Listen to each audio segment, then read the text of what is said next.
ठीक है। तो इस गहन अध्ययन में आज हम एक ऐसे विषय पर उतरने वाले हैं जो शुरुआत में किसी साइंस फिक्शन जैसा लगता है।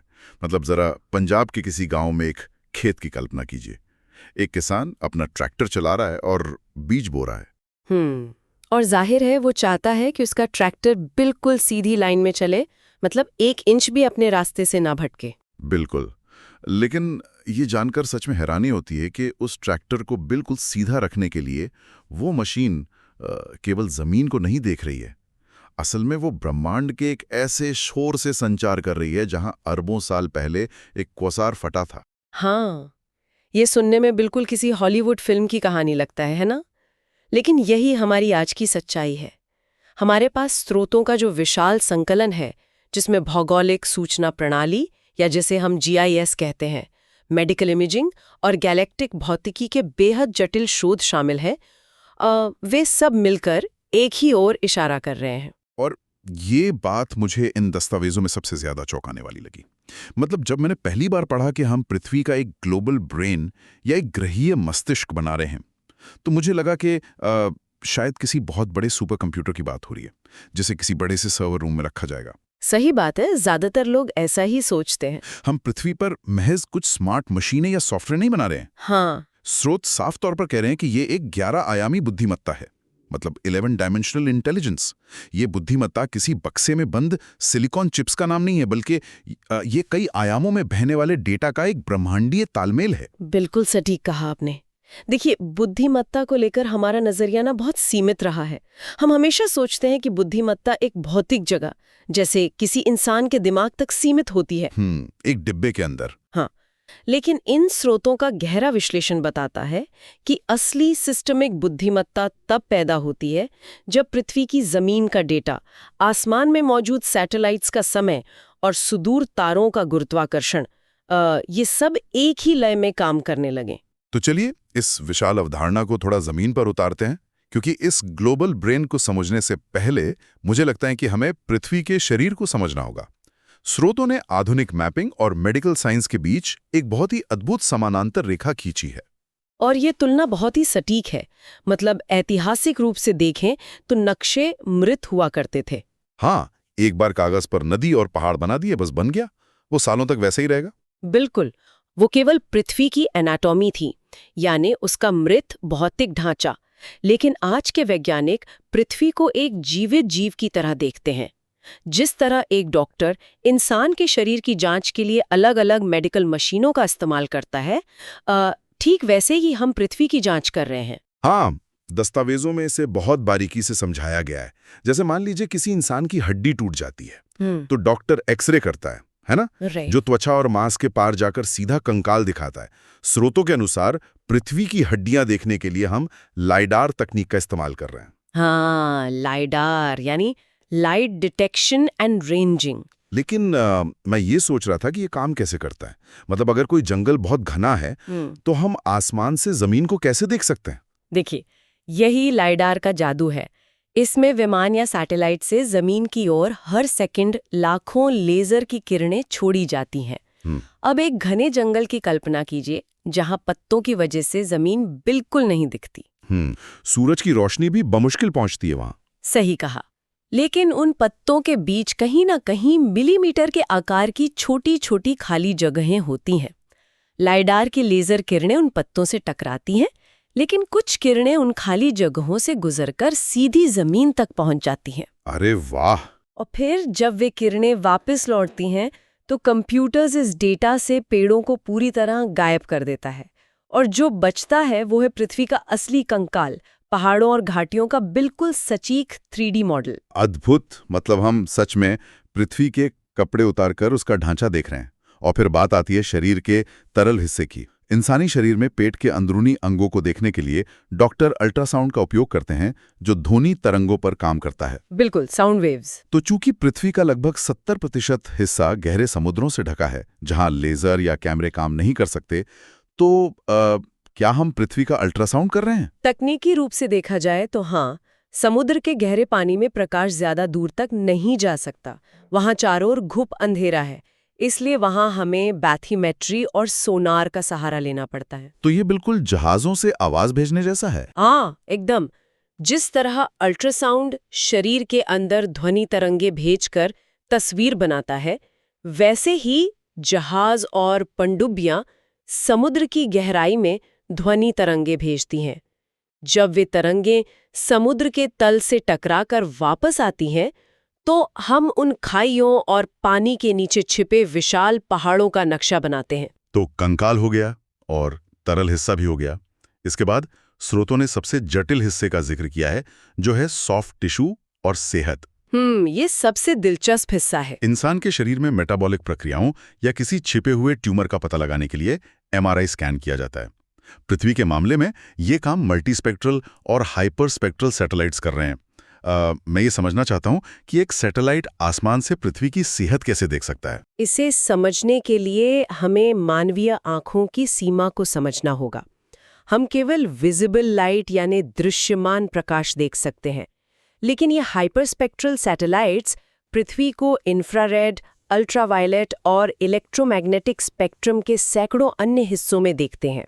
तो इसका कोई व्यावहारिक उदाहरण, मतलब ये असल जिंदगी में कैसे काम आता है? मान लीजिए एक खेत में फसल लगी है। हमारी आंखों को वो फसल बिल्कुल हरी और स्वस्थ दिख सकती है, लेकिन अगर उस फसल को कोई बीमारी लग रही है या जमीन में नमी कम हो रही है, तो वो पौधे अलग तरह की इंफ्रारेड किरणें वापस छोड़ना शुरू कर देंगे। अच्छा, और वो भी तब जब पत्तियां पीली भी नहीं पड़ी हैं? बिल्कुल, बहुत पहले। हाइपरस्पेक्ट्रल सेंसर उस अदृश्य बदलाव को तुरंत पकड़ लेता है। ये बिल्कुल MRI की तरह है, जो शरीर के अंदर की सूजन या ट्यूमर को बाहर दिखने से पहले ही पकड़ लेता है। ये सब सुनकर ऐसा लगता है कि पुराने जमाने के नक्शा बनाने वाले लोग केवल त्वचा के डॉक्टर थे, जो सिर्फ बाहर से देखते थे, और आज के GIS वैज्ञानिक पृथ्वी के सर्जन बन गए हैं। सही कहा। हम अब स्थिर तस्वीरों से बहुत आगे बढ़कर रियल टाइम सिमुलेशन की दुनिया में आ गए हैं। इंटरनेट ऑफ थिंग्स और अरबों सेंसर्स की मदद से हम पृथ्वी की फिजियोलॉजी देख रहे हैं, यानी वो हर पल कैसे सांस ले रही है, कैसे काम कर रही है। तो अगर पृथ्वी एक जीवित शरीर है जिसके कंकाल और सेहत को हम नाप रहे हैं, तो उसका एक नर्वस सिस्टम और धड़कन भी होनी चाहिए, है ना? बिल्कुल होनी चाहिए, और है भी। स्रोत बताते हैं कि ग्लोबल सिस्मोग्राफिक नेटवर्क पृथ्वी के EEG की तरह काम करता है, जो उसके अंदर होने वाली हलचल को नापता है। और हमारे पावर ग्रिड, इंटरनेट केबल्स, ये सब असल में पृथ्वी की तंत्रिका प्रणाली यानी न्यूरल पाथवेज हैं। और यहीं से हमारी चर्चा ना भौतिक ढांचे से निकलकर सूचना की गहराई में प्रवेश करती है। मतलब शरीर और तंत्रिका प्रणाली तो बन गई, लेकिन इस शरीर को ये कैसे पता चलेगा कि वो अंतरिक्ष में किस जगह पर है? हाँ, इंसानों में एक विशेष जैविक गुण होता है जिसे प्रोप्रियोसेप्शन कहते हैं। प्रोप्रियोसेप्शन। जैसे अगर मेरी आंखें बंद भी हों तो भी मुझे पता होता है कि मेरा हाथ हवा में कहाँ है। एकदम सही। और पृथ्वी के इस विशाल शरीर के लिए ये आत्मबोध या प्रोप्रियोसेप्शन GPS के जरिए आता है। रुकिए, यहीं पर मुझे स्रोतों की बात समझने में थोड़ी उलझन हुई थी। हम सब GPS का इस्तेमाल रोज करते हैं। ये हमारे फोन की स्क्रीन पर वो नीली बिंदी है जो हमें बताती है कि हमें किस सड़क पर मुड़ना है। हाँ, नेविगेशन के लिए। तो हम तो इसे केवल दूरी नापने का यंत्र मानते हैं। ये पृथ्वी का आत्मबोध कैसे हो गया? देखिए, ये GPS को लेकर सबसे बड़ी और आम गलतफहमी है कि ये दूरी नापता है। GPS असल में दूरी नहीं बल्कि समय नापता है। समय? जी। GPS समय कैसे नाप सकता है? इस प्रक्रिया को ट्राइलैट्रेशन कहते हैं। अंतरिक्ष में मौजूद सैटेलाइट्स असल में बहुत ही सटीक उड़ने वाली घड़ियां हैं। वो लगातार एक सिग्नल भेजते हैं जो कहता है, मैं ये सिग्नल दोपहर 12:10 और 15 सेकंड पर भेज रहा हूं। अच्छा। फिर आपके फोन का रिसीवर उस सिग्नल को पकड़ता है और देखता है कि सिग्नल उसे कब मिला। चूंकि प्रकाश की गति ब्रह्मांड में तय है, इसलिए समय के इस सूक्ष्म अंतर से दूरी निकाली जाती है। ओहो, तो अगर सिग्नल को आने में थोड़ा ज्यादा समय लगा, इसका मतलब सैटेलाइट दूर है। हाँ बिल्कुल, लेकिन यहीं पर भौतिकी का सबसे बड़ा पेंच आता है, जहां एल्बर्ट आइंस्टाइन की एंट्री होती है। आइंस्टाइन? मतलब नेविगेशन में आइंस्टाइन का क्या काम है, और बहुत बड़ा काम है। अगर हम आइंस्टाइन की रिलेटिविटी के नियमों का इस्तेमाल ना करें, तो आपका फोन रोजाना कई किलोमीटर गलत रास्ता दिखाएगा। रुकिए, क्या सच में? हाँ, देखिए, जीपीएस सैटेलाइट्स पृथ्वी के चारों ओर बहुत तेज गति से घूम रहे हैं, लगभग 14,000 किलोमीटर प्रति घंटा। आइंस्टाइन की स्पेशल रिलेटिविटी के अनुसार जो चीज जितनी तेज चलती है उसके लिए समय उतना ही धीमा हो जाता है। ये तो मैंने सुना है। तो इसके कारण सैटेलाइट की घड़ियां पृथ्वी के मुकाबले रोजाना 7 माइक्रोसेकंड धीमी हो जाती हैं। 7 माइक्रोसेकंड? ये तो कुछ भी नहीं है। रुकिए, कहानी अभी बाकी है। आइंस्टाइन की जनरल रिलेटिविटी ये भी कहती है कि गुरुत्वाकर्षण समय को मोड़ता है। सैटेलाइट्स पृथ्वी से 20,000 किलोमीटर ऊपर हैं, जहां पृथ्वी का गुरुत्वाकर्षण बहुत कम है। और कम गुरुत्वाकर्षण का मतलब है समय का तेज चलना। बिल्कुल। इस वजह से उनकी घड़ियां रोजाना 45 माइक्रोसेकंड तेज चलने लगती हैं। तो एक तरफ गति के कारण समय धीमा हो रहा है और दूसरी तरफ कम गुरुत्वाकर्षण के कारण समय तेज हो रहा है। एकदम सही। अब अगर हम इन दोनों प्रभावों को मिला लें तो सैटेलाइट की घड़ियां पृथ्वी की घड़ियों के मुकाबले रोजाना 38 माइक्रोसेकंड तेज चलती हैं। लेकिन 38 माइक्रोसेकंड से क्या ही फर्क पड़ेगा? प्रकाश की गति इतनी तेज होती है कि महज 38 माइक्रोसेकंड की गलती का मतलब है नेविगेशन में रोजाना 10 से 11 किलोमीटर की त्रुटि। अरे बाप रे, 11 किलोमीटर? हाँ, अगर सिस्टम इस ब्रह्मांडीय अंतर को लगातार ठीक ना करे तो कुछ ही दिनों में पूरा वैश्विक ढांचा चरमरा जाएगा। ये सच में दिमाग को सुन कर देने वाला तथ्य है। जरा सोचिए, अगर कोई भी इंसान अगली बार फोन पर फूड डिलीवरी ऐप खोलकर ये देखेगा कि उसका खाना 2 मिनट दूर है, तो उसे ये पता भी नहीं होगा कि वो नीली बिंदी इसलिए सही जगह पर है क्योंकि इंजीनियर सक्रिय रूप से पृथ्वी के गुरुत्वाकर्षण और समय के मुड़ने की गणना कर रहे हैं। सही बात है। और चूंकि हमारे सिस्टम स्पेस और टाइम पर इतने ज्यादा निर्भर है, इसलिए हम केवल पृथ्वी को देखकर पृथ्वी का नक्शा नहीं बना सकते। हाँ, और यहीं पर स्रोत उस सबसे बड़े विरोधाभास की ओर इशारा करते हैं जिसे पढ़कर मुझे वो ट्रैक्टर वाला उदाहरण याद आया था। VLBI तकनीक वाला है ना? हाँ, स्रोतों का कहना है कि पृथ्वी के भीतर की सटीकता बनाए रखने के लिए हमें सितारों की ओर देखना पड़ता है। वे very long baseline interferometry का जिक्र करते हैं। लेकिन मैं यहाँ एक तार्किक सवाल पूछना चाहता हूँ, क्या ये थोड़ी अतिशयोक्ति नहीं है? आप ऐसा क्यों सोचते हैं? मतलब पृथ्वी पर एक रोबोटिक क्रेन को सही जगह खुदाई करने के लिए ब्रह्मांड के सबसे दूर स्थित तारों यानी क्वाज़ार्स की क्या जरूरत है? ये कोई अतिशयोक्ति नहीं है, ये एक भौतिक मजबूरी है। मान लीजिए आप एक चलती हुई ट्रेन में खड़े होकर किसी चीज का सटीक नक्शा बनाने की कोशिश कर रहे हैं। पृथ्वी लगातार अपनी धुरी पर घूम रही है, सूरज के चक्कर लगा रही है और यहाँ तक कि उसकी टेक्टोनिक प्लेट्स भी खिसक रही हैं। हाँ, जमीन तो हमेशा हिली रही है। बिल्कुल, कुछ भी स्थिर नहीं है। अगर हमें मिलीमीटर स्तर की सटीकता चाहिए तो हमें कोई ऐसा बिंदु चाहिए जो बिल्कुल न हिले। तो हम अपनी आकाशगंगा के किसी तारे को क्यों नहीं चुन लेते, पास के किसी तारे को? क्योंकि हमारी आकाशगंगा के तारे भी घूम रहे हैं, इसलिए वैज्ञानिक क्वासार्स का इस्तेमाल करते हैं। क्वासार्स असल में ब्रह्मांड के सबसे दूर स्थित सुपरमैसिव ब्लैक होल्स हैं जो अपार ऊर्जा और प्रकाश फेंक रहे हैं, जो हमसे अरबों प्रकाश वर्ष दूर हैं। हाँ, और उनकी दूरी इतनी ज्यादा है कि पृथ्वी से देखने पर उनकी गति 0 प्रतीत होती है। वे आसमान में बिल्कुल स्थिर चिपके हुए लगते हैं।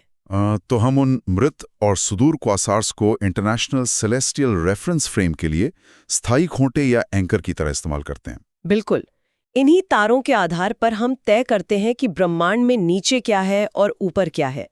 बिना इन तारों के संदर्भ के हमारा जीपीएस और पृथ्वी का आधुनिक जीआईएस सिस्टम अपनी ही हलचल में उलझकर क्रैश हो जाएगा।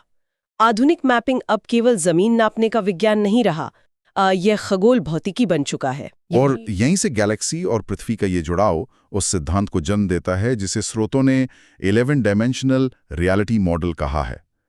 दस्तावेज दावा करते हैं कि जिस बुद्धिमत्ता की हम बात कर रहे हैं वो इसी 11 डायमेंशनल ढांचे में बसती है। 11 डायमेंशनल रियलिटी मॉडल। हाँ, लेकिन रुकिए, मुझे इसे थोड़ा धीमा करने दीजिए। 11 आयाम। हम इंसान तो 3 आयामों लंबाई चौड़ाई ऊंचाई में रहते हैं। अगर समय को मिला लें तो 4 आयाम हो गए। ये बाकी के 7 आयाम कहाँ से आ रहे हैं?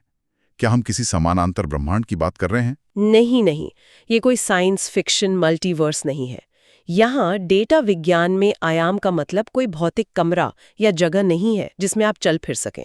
इसका मतलब है जानकारी की एक स्वतंत्र परत। अच्छा, तो ये डेटा की अलग अलग लेयर्स हैं। स्रोतों ने इन्हें 3 हिस्सों या मैनीफोल्ड्स में बांटा है। जरा इन्हें सरल भाषा में समझाइए। जरूर। पहला है स्ट्रक्चरल मैनिफोल्ड, जिसमें आयाम 1 से 4 आते हैं। ये वही आम 3D स्पेस और समय है। इसका काम सिर्फ ये जानना है कि हम कहाँ हैं। ठीक है, शरीर मिल गया। इसके बाद आता है इंफॉर्मेशन मैनिफोल्ड, जिसमें आयाम 5 से 8 शामिल हैं।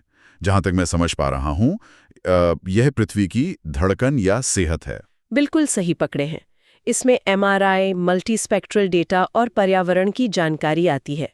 मान लीजिए आयाम 5 ये बता रहा है कि मिट्टी में नमी कितनी है।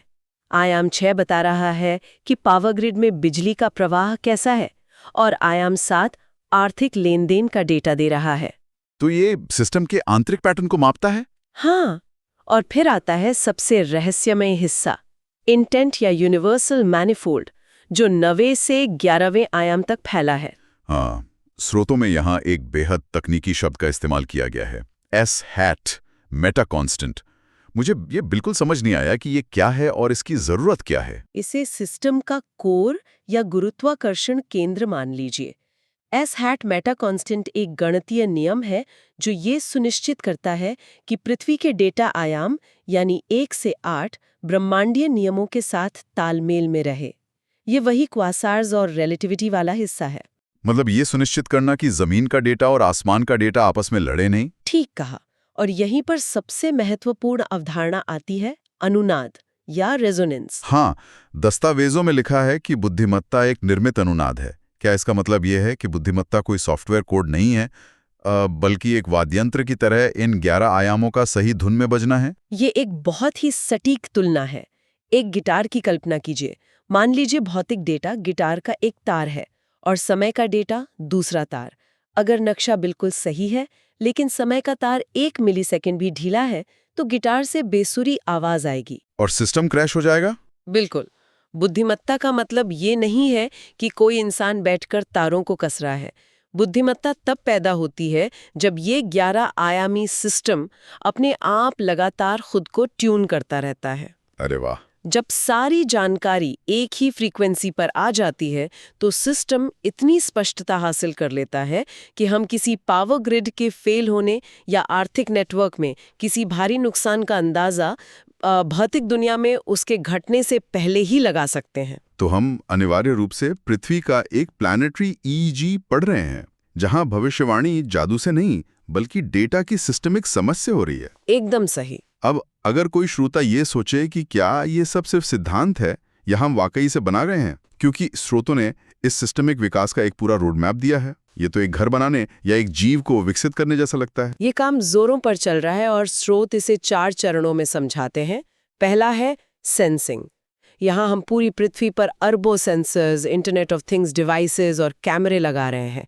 हम पृथ्वी को नसें दे रहे हैं ताकि वो महसूस कर सके। लेकिन केवल नसें होने से कोई जीव समझदार नहीं हो जाता। मतलब अगर पैर में चोट लगी और दिमाग को 2 दिन बाद पता चले तो सिस्टम बेकार है ना? है ना? बिल्कुल। इसलिए दूसरा चरण है सिंक्रोनाइजिंग। यहाँ हम उन सभी सेंसर्स के डेटा को GPS और उन सुदूर क्वासार्स का उपयोग करके एक ही समय में पिरोते हैं ताकि पृथ्वी के हर कोने को पता हो कि अभी का सटीक मतलब क्या है। एक ही समय पर धड़कना। और तीसरा चरण है सिंथेसाइजिंग। मुझे लगता है कि ये वो जगह है जहां वो S-hat मेटा कांस्टेंट काम आता है। हाँ बिल्कुल, यानी अलग अलग आयामों से आने वाले डेटा के बीच जो भी अवांछित शोर या नॉइस है उसे गणितीय रूप से साफ करना ताकि सिस्टम भ्रमित ना हो। और चौथा चरण? चौथा तथा अंतिम चरण है सॉवरेनिटी। ये वो अवस्था है जहां पृथ्वी का ये डिजिटल ट्विन या ग्लोबल ब्रेन पूरी तरह आत्मनिर्भर हो जाता है। ये सिस्टम बाहरी पूर्वाग्रहों के बिना अपनी खुद की गलतियां सुधार सकता है। इसे शायद लोकल फर्स्ट अप्रोच कहा गया दस्तावेजों में। हाँ, ये प्रिवेंटिव मेडिसिन की तरह है। ये सिस्टम केवल तब नहीं रोता जब कोई नुकसान हो जाता है, बल्कि वो सिमुलेशन करके भविष्य की बीमारियों या आपदाओं से पृथ्वी को पहले ही बचा लेता है। ये सच में देखने के पूरे नजरिए को बदल देने वाली चर्चा है। मतलब हमने शुरुआत कहाँ से की थी? कागज पर रेखाएं खींचने से, पहाड़ों और नदियों के निर्जीव नक्शे बनाने से, और आज देखिए हम कहाँ पहुंच गए हैं। हाँ, आज हम सुदूर तारों की मदद से आइंस्टाइन की रिलेटिविटी के नियमों का पालन करते हुए अब पृथ्वी का एक 11 आयामी ग्लोबल ब्रेन और नर्वस सिस्टम तैयार कर चुके हैं। ज्ञान की तलाश करने वाले किसी भी व्यक्ति के लिए ये एक बहुत बड़ा आहा मोमेंट है। बिल्कुल है। आपके फोन का वो साधारण सा मैप ऐप, जमीन के सैकड़ों फीट अंदर बहने वाला पानी, पंजाब के खेत में चलता हुआ एक ट्रैक्टर और ब्रह्मांड के करोड़ों प्रकाश वर्ष दूर धधकते हुए क्वेज़ार, ये अलग अलग विषय नहीं है, ये एक ही विशाल धड़कते हुए तंत्र के हिस्से हैं। और ये तंत्र रुक नहीं रहा है। हम हर दिन इस ग्रहीय बुद्धिमत्ता के तारों को और अधिक जोड़ रहे हैं। ये एक विकासात्मक छलांग है। हम भूगोल को खगोल विज्ञान और डेटा विज्ञान के साथ मिलाकर एक नया सिस्टमिक जीवन रच रहे हैं। और इसी विचार के साथ मैं इस गहरी चर्चा को खत्म करते हुए एक ऐसा सवाल छोड़ना चाहता हूं जिस पर सच में गहराई से सोचा जा सके। बताइए। स्रोतों ने हमें विस्तार से बताया कि कैसे हम इन 11 आयामों में पृथ्वी की धड़कन और उसके मस्तिष्क की फ्रीक्वेंसी को ब्रह्मांड के मेटा कांस्टेंट के साथ पूरी तरह सिंक्रोनाइज कर रहे हैं। तो जरा सोचिए, जब ये प्लैनेटरी नर्वस सिस्टम पूरी तरह से जागरूक हो जाएगा, जब पृथ्वी की ये 11 आयामी बुद्धिमत्ता अपने चरम पर होगी, तब मानवता इस विशाल ग्लोबल ब्रेन में क्या भूमिका निभाएगी? क्या हम इस मस्तिष्क को चलाने वाले जरूरी न्यूरॉन्स साबित होंगे, या फिर हम महज इसके भीतर उठने वाले कुछ क्षणिक विचार बनकर रह जाएंगे? ये सोचने वाली बात है।